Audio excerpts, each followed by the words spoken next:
Então, boa tarde, pessoal. Continuando as conversas, né, as nossas discussões sobre a Rota 128 de Boston, a gente vai apresentar agora um pouquinho mais nosso recorte, a nossa agenda. É passar sobre a disponibilidade de capital de risco, sobre a MIT e a Babson College, as empresas e centros de pesquisas voltados à sustentabilidade ambiental, alternativas energéticas, incubadoras, programas de incentivo ao empreendedorismo, e outras iniciativas como o Venture Café, TAI Boston e Global Entrepreneurship Monitor. Então, falando um pouquinho sobre a disponibilidade de capital de risco, a gente achou esse cluster, é uma iniciativa de clusterização de dados econômicos, inclusive da Harvard School of Business, e junto com outros departamentos do governo americano. E então, eles, por meio da clusterização de dados, eles conseguem dar para a gente ilustrar bastante essa vocação, né, dos Estados Unidos, igual foi falado antes, tanto de Boston quanto do Vale do Silício.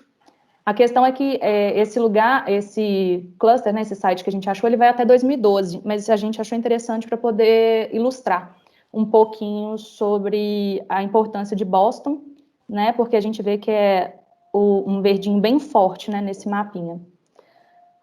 Sobre capital de risco, a gente observa, então, que Boston e o Silicon Valley, junto com Nova York, eles têm preponderante importância na geografia do capital de risco dos Estados Unidos. E o que a gente pode observar de Boston, especificamente, é que existe uma grande oferta de capital de risco e que existem vários diretórios para a gente consultar as inúmeras fontes de capital. Então, aí quando a gente vê uma clusterização, né, do Venture Capital, né, em Boston, a gente pode observar que as maiores bolinhas são justamente em Boston e em Cambridge, que, como a gente viu, são pontos com bastante vocação de Venture Capital e onde é bem alocado. E do outro lado, a gente consegue ver que o São Francisco, Boston e Nova York, eles ficam sempre ali no top 3 do investimento de Venture Capital nos Estados Unidos. E quando a gente observa, por exemplo, uma comparação entre Nova York e Boston, né, que são da costa leste, a gente vê que eles se revezam e muitas vezes ora é Nova York que tem um maior aporte, ora é Boston, mas a gente vê qual que é a relevância de Boston para todo esse mapeamento de Venture Capital. E aqui, para a gente ter uma ideia, esses dados foram tirados do New England Venture Association, que é uma associação da Nova Inglaterra, que é a região na qual Boston está inserida. Então, eles fazem parte também da Associação Nacional, né? Então, só para a gente ter uma ideia do valor que gira, né, em toda essa região. Então, são valores bem específicos, né? A gente vê que tem só de fundos novos em 2019 foram 50 bilhões, né? Então, realmente é um valor expressivo. Então, para a gente entender quais são as firmas e fundos, tem vários diretórios. Um desses é esse Start Hub, né? Então, tem várias empresas de capital e fundos, né, listados. Então, a gente colocou aqui alguns desse diretório, né, mas tem outros tantos diretórios, como o Boston Innovation Guide. Ele é uma iniciativa daquela associação que eu falei, da New England Venture Capital. Então, eles também têm um diretório com, vocês podem ver aí, 98 resultados de empresas de Venture Capital. Então, a gente preferiu por trazer os diretórios para poder mostrar quanto é significativa a oferta de capital, né? Carol? Oi? Eu estou falando sozinha aqui, né? Imaginei. É difícil. Desculpa. Agora a gente vai falar um pouquinho das universidades. Primeiro que a gente vai falar vai ser o MIT, né? Que é uma das universidades aí mais conhecidas no mundo todo. Pode passar, Nath, por favor. E ela está localizada em Cambridge. A gente até colocou um mapinha aí para todo mundo poder se localizar. Uma das principais áreas que eles têm lá é arquitetura, planejamento, engenharia, que é muito forte lá, né, desde a época das guerras, das grandes guerras, humanidades, artes, ciências sociais, administração e ciências também são muito fortes lá no MIT. E ele está no ranking de empreendedorismo, de um ranking específico de empreendedorismo, como segundo lugar, e no World University Ranking, que é um ranking que engloba várias universidades mundiais, ele está como quinto lugar lá, né? Pode passar, Nath, por favor.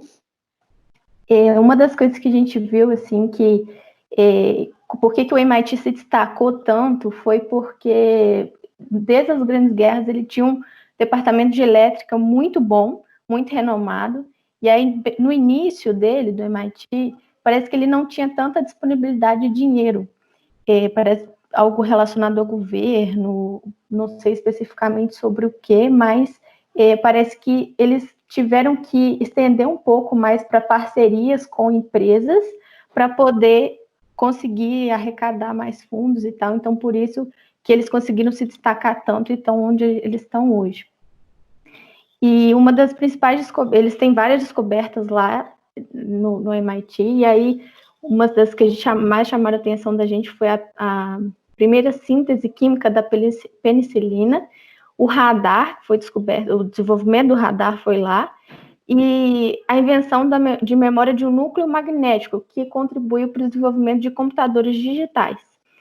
E tem um estudo que estima que todos os ex-alunos que estão vivos do MIT já lançaram cerca de 30 mil empresas que estão ativas hoje. E aí agora a gente entra um pouquinho na Babson College, que é uma das referências de empreendedorismo no mundo.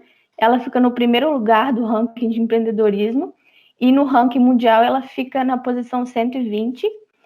E ela tem uma parceria, na verdade, uma parceria entre 3 universidades, que é a Babson, Olin e Wesley, que eles têm essa parceria que os estudantes podem fazer matérias em outras universidades, podem ter uma interação mais profunda aí.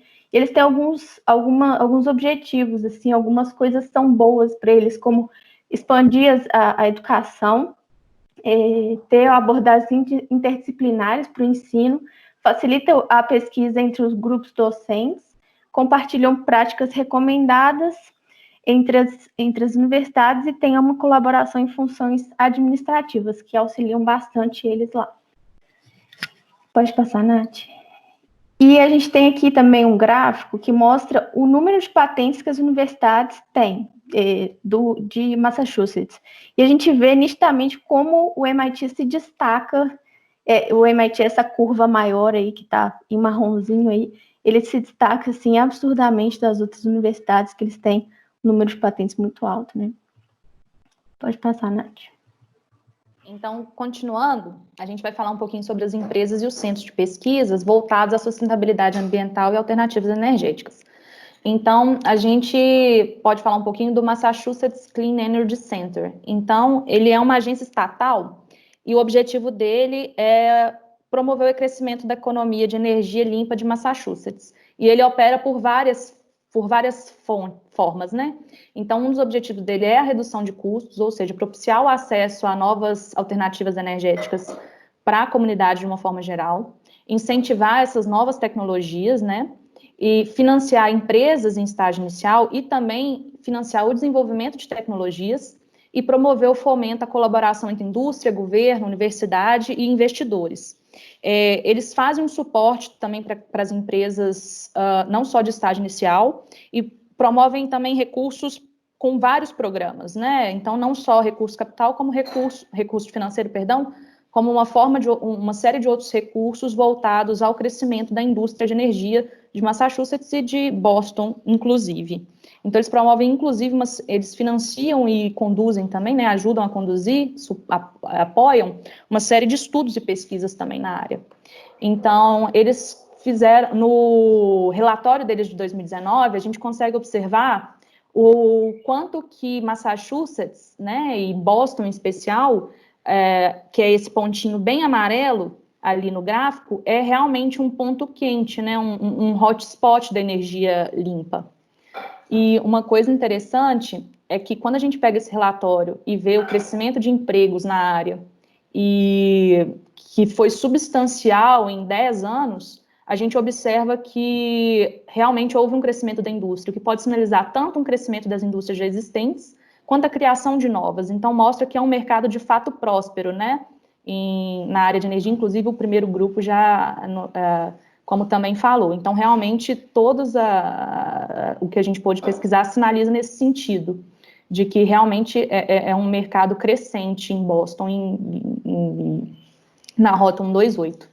Aqui também a gente tem uma matriz, né, um gráfico que mostra o crescimento do mercado de energia limpa e vê que tem eficiência energética, energia renovável. Então, a gente vê que a maior parte, né, dessas alternativas energéticas ou de transportes alternativos, ela é um mercado crescente, né, no ramo da sustentabilidade e de alternativas de energia limpa. Então, a gente vê que representa uma porção considerável. Então, a energia limpa, ela gera para o PIB de Massachusetts, gerou, né, em 2018, 13 milhões e 900. Então, desculpa, bilhões mesmo. 13 bilhões do percentual. Então, realmente é uma questão bem significativa, né? A da energia limpa para o PIB, né? A gente vê que é um mercado crescente. Então, a gente viu que é um grande número de empresas, e o mapeamento das empresas, ele pode ser feito por uma série de diretórios. Então, a gente tem esse diretório da Massachusetts Clean Energy Center, tem um diretório da Start Hub Boston, e a Boston Innovation Wide, também todos eles você consegue ver as indústrias e as empresas que estão relacionadas e fazer a busca por sustentabilidade. Então, aqui a gente pode verificar que estão 67 empresas relacionadas à construção, instalação, isso tudo da indústria eólica, que é um recorte só da energia limpa, né?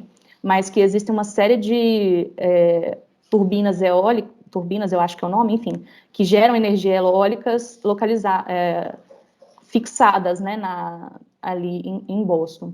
E também a gente tem essa que é um hub de startup, que mostram várias empresas, a gente consegue filtrar tanto as startups que operam energia limpa, quanto as de sustentabilidade.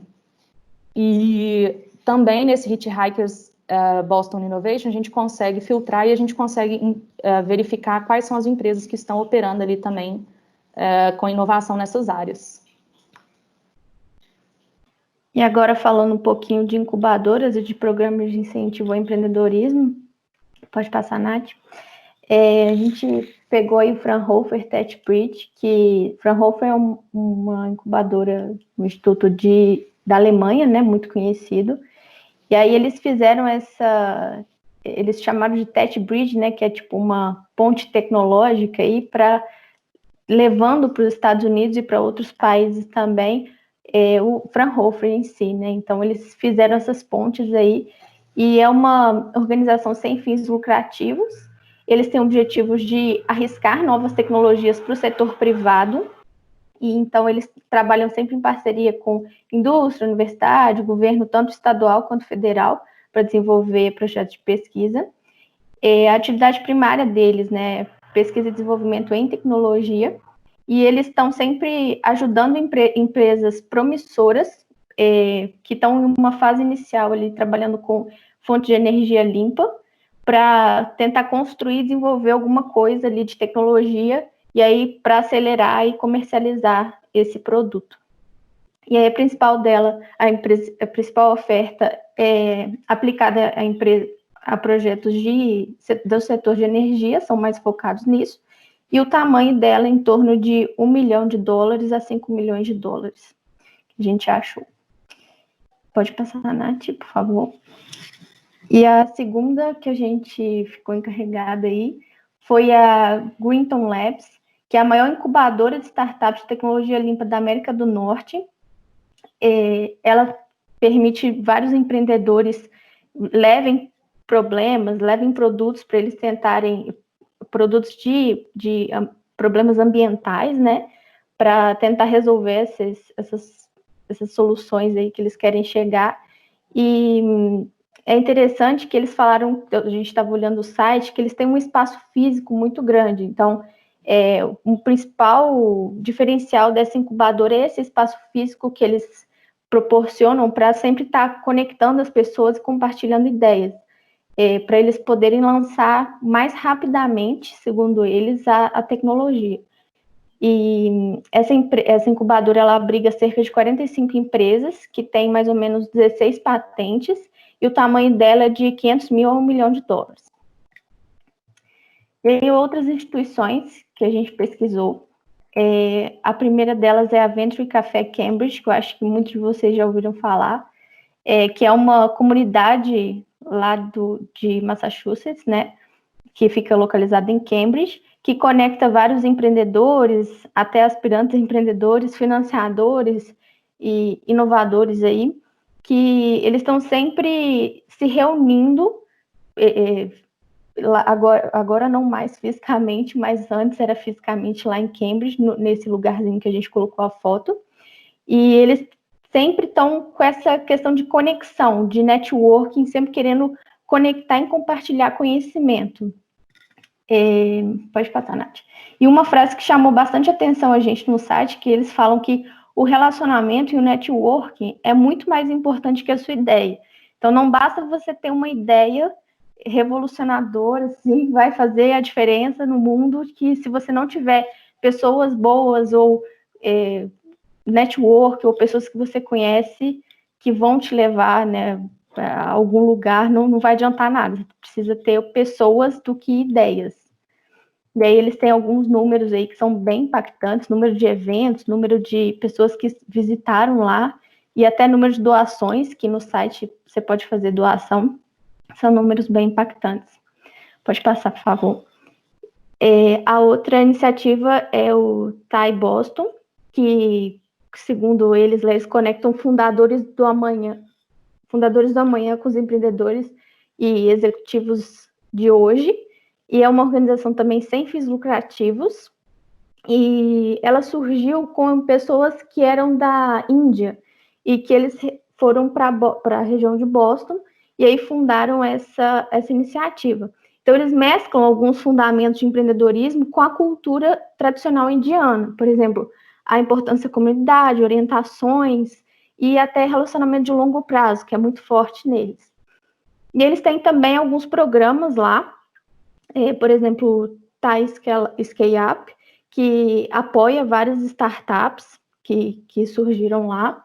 O Boston Angels, o TAI Boston Angels, que fornece financiamento e consultoria para empresas iniciantes inovadoras, todas da área de tecnologia.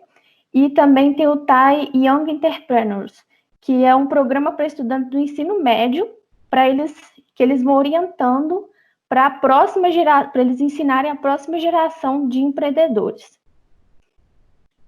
Pode passar, Nath, por favor. E a outra instituição também que a gente buscou foi o Global Entrepreneurship Monitor, que é o maior estudo contínuo sobre a dinâmica empreendedora. É um estudo que tem vários países, mas até aqui no Brasil a gente vai citar, só que foi uma iniciativa que surgiu na Babson College. Então, a gente achou interessante, né, ter esse link aqui, porque é uma instituição que surgiu lá dentro da própria universidade, né? E aí eles calculam, estimam, né, quanto foi o empreendedorismo em cada país, tem determinados países que tem. E aí, aqui no Brasil, quem faz essa pesquisa é o Instituto Brasileiro de Qualidade e Produtividade, juntamente com o Sebrae. E aí eles estudam o comportamento de quantos indivíduos estão criando novos negócios, estão gerenciando novos negócios, e tem um relatório aqui no Brasil, inclusive, todos os países têm esse relatório, mas aqui no Brasil tem um relatório bem interessante. Depois, se quiser, a gente pode disponibilizar, falando dos motivos, por que as pessoas empreendem, quem tem CNPJ, quem não tem, por que tem, ou por que não tem. Então, assim, é bem interessante o relatório. E é isso, então. Obrigada aí. Obrigada, pessoal.